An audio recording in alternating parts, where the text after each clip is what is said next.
Well, it's Sunday around noon, and I'm tired.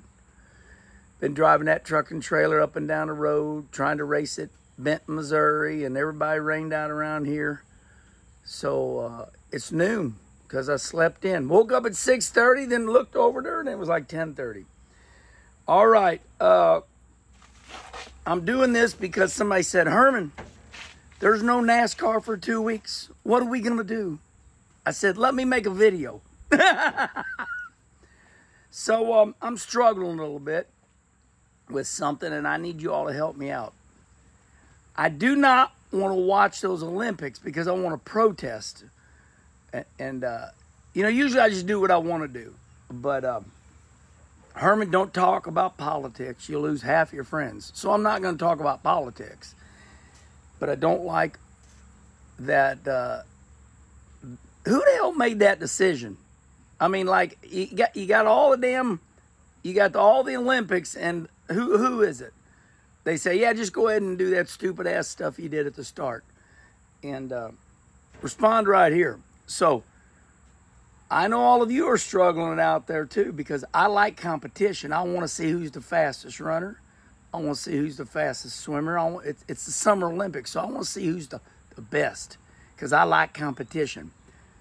But on the other hand, I can do it. You know, it's like when I had to quit drinking Coke, Pepsi, sweet tea, I win. If I get addicted to something that's not good for my body, I will win. I won't do it. So I will not watch the Olympics.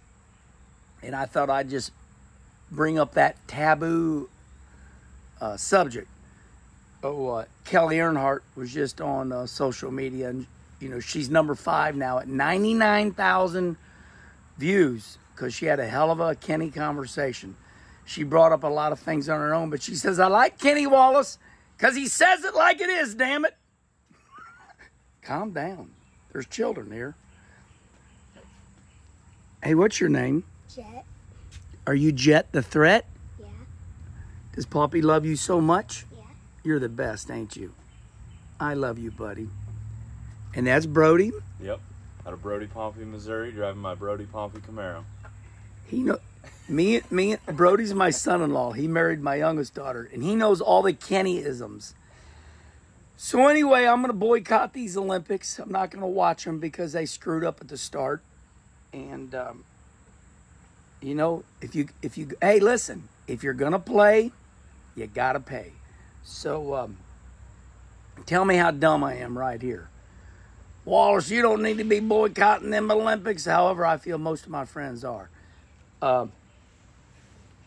Fairbury, everybody wants me to talk about Fairbury. Hell of a race. I've promoted that event. I just don't go anymore because it's too much on me.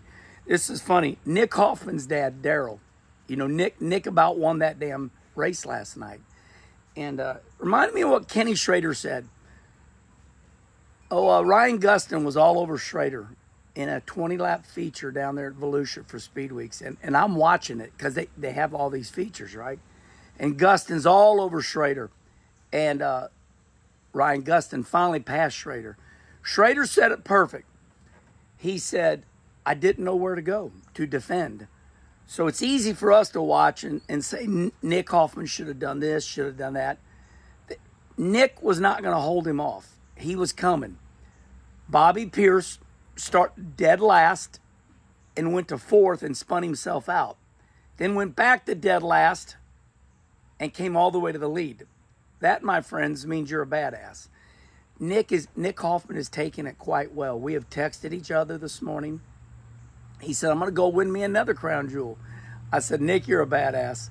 So he's on the road again. Cedar Lake, Cedar Creek, one of those cedars up there in Wisconsin. Man, that's a young man's game. Those boys, they'll drive 8 hours overnight and not think a damn thing of it. So Nick is fine. Listen, I said, I'm going to pout for an hour, but so he's done pouting, and he's headed up the road, and he's going to kick some ass and win again right away.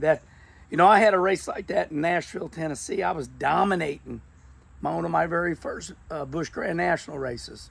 There, I said it, Busch Grand National. I usually say Xfinity just to piss you all off. Herman, it's not Xfinity. You ran the Busch Grand National days. Well, I know that, but I say it just to get your goat a little bit. I almost had a lap on the whole field. 1989, Nashville Fairgrounds. I come into pit, and the jack man dropped the car off the jack. Oh, that one hurt. I finished third. But Nick had one of those moments last night. But Prairie Dirt Classic up in Fairbury, Illinois, it's better than Woodstock. It just keeps getting bigger and bigger every year. So I watched it. I've had my time at the PDC. I've been to the PDC a lot. I've raced it. I've had a wonderful time. So I was the first. I know all about it. I win. I'm acting silly. So congratulations to Bobby Pierce on an incredible drive.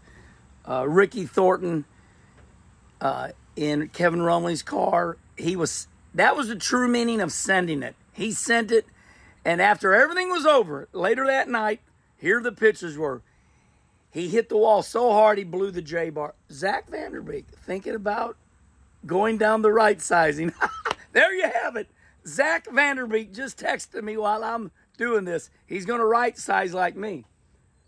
That's because somebody's got to be the first, and I was the first. I'm winning and doing better now because I downsized. But downsizing sounds bad, so you say right size. Because my CPA, my accountant, my life coach, Ashok Chudgar from India, guy is a badass. I said, I'm going to downsize. No, my friend, that sounds so bad. You make it sound bad. I'm downsizing. Right size. You're making it right. I told Harvick that, and he loved that. So anyway, we talked about the Olympics. We talked about Fairbury. Last but not least, for all my NASCAR friends out there, did you know that Brad Keselowski last year said that I really believe we should take a Olympics break because, see, NASCAR is on NBC. Well, then that means NASCAR is going to go over here on the USA Network, or worse, it could go down to a lower NBC channel, which you all would not like. So they said, we won't race for 2 weeks. So there you have it. That's the reason there's no NASCAR, because you all were going to be really mad. Because see, if you put NASCAR on the USA Network, that would be fine. But the Olympics are on NBC and the USA Network and every damn app there is. So that's it. All right, there's no racing anywhere on this Sunday. Quincy's not racing. They got a fair or something going on. My stuff is ready for Friday. So the World of Outlaw sprint cars are all moving into Herman's up there. Wes is coming with the souvenir trail. Everybody's coming into town. So I think Tuesday, all of us with the World of Outlaw sprint cars, they're going to run Peevely. The World of Outlaw sprint cars are going to run Peevely next week. People say, why do you do that? I say, because you don't hear me. You don't listen. Dad, why do you repeat yourself? You think we're dumb? I said, you don't hear me. So that's why I repeat myself. World of Outlaw sprint cars are going to run I-55 this week. They're all coming to park at my driveway for about 4 days because they don't go there till like Thursday. Hey, you're still going to get questions in the comment section about the World Outlaw sprint cars because we're at 8:52 and they're only going to watch a minute and a half of this. Well, the big controversy is Sheldon Hoddenshop. Now, Sheldon and his wife, they parked up here. They've taken their motorhome and they parked. So I win. I'm the greatest. And I don't know what happened, but it must have been funny because they used Jack Hewitt's Kiss My at that was at Macon Speedway. You know, where, guy got a yellow shirt, thinks he's an official, says authority, makes $175 a week, which is fine. So Sheldon was pissed, and I don't even know what it was about because I was busy trying to race on my own. All right, everybody, 9 minutes. I addressed it all. Respond right here. Jet, tell everybody how awesome Poppy is. Tell them how awesome I am. Really awesome. See? Can't put on a show in front of the kids. I love you, Jet. Love you too.